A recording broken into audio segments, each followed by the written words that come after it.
course, this is a movie made for me. It stars Julie Andrews. It's about singing, and there's a lot of gay stuff in it. How could I not like this movie? All right, I'm sucker for that shit.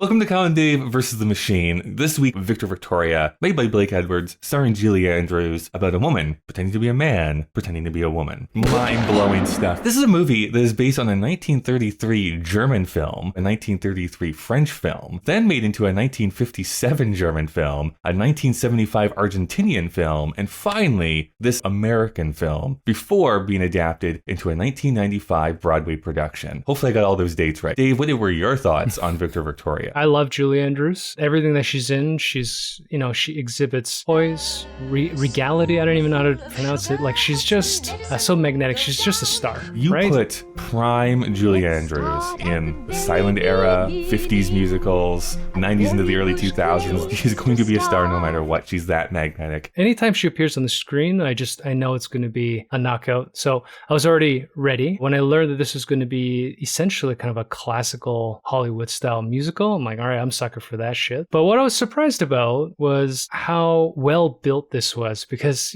Blake Edwards didn't impress me with Wild Rovers. Everything is so natural and entertaining, cartoonish, but in a fun way. As this thing devolves plot-wise, it's actually fun to watch this House of Cards collapse. My only criticism, I like James Garner, but the character is kind of weird. Why fall in love with an asshole? It's very classical, early musical stereotypes. The hilarious, I can't remember the actress name, but she plays the floozy. Miss Scarlet from Clue, and I'm blanking on her name too. She has this dance number that's a little bit out to lunch, but it's fun that she got to perform. Me too.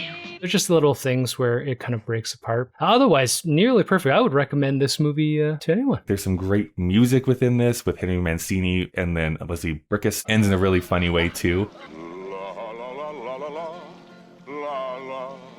Kind of a subversion of the gender roles again. Any of the gay characters are treated with such respect in this movie. There's that idea, like any 80s movie has to have like jokes at gay people's expense. What we are also discovering is the people who maybe are in the world of Broadway or have interactions with actual gay people, they understand, hey, these can be just characters. We don't have to make them be the butt of jokes. And Robert Preston goes a long way, I think, of just being a really great character. Funny, you're charming, you perform all the songs really, really well.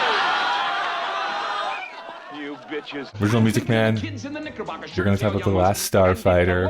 Think the Ulus were too ugly to say. He helped save the world, Kyle. Does he do any song and dance numbers? Probably not. It rips off his face, so that's something. I think what prevents this from being like a 5 out of 5 movie for me, it does drag, I think, a little bit too much in the last like 20 minutes or so. I get it, Blake Edwards. You love people running around and things evolving into chaos. We can speed this up. Spoiler alerts for the plot itself.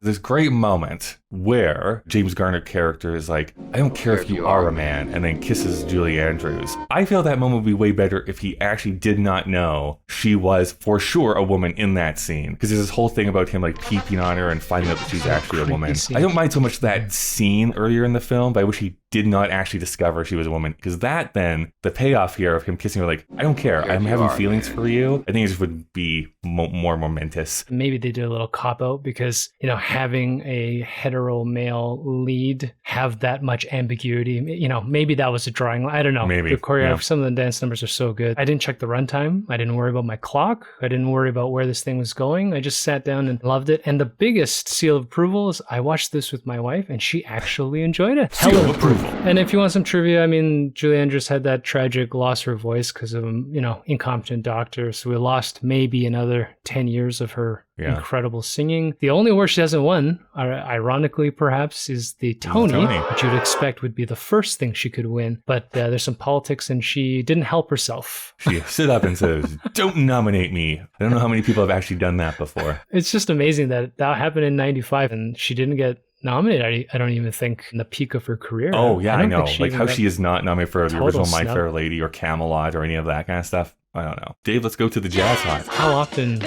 gay clubs break out into a full-on brawl? Probably a high percentage. The first Pride started with a brick being thrown, Dave. Oh, so well, it was probably from the outside in, I'm assuming. Yes. Wow.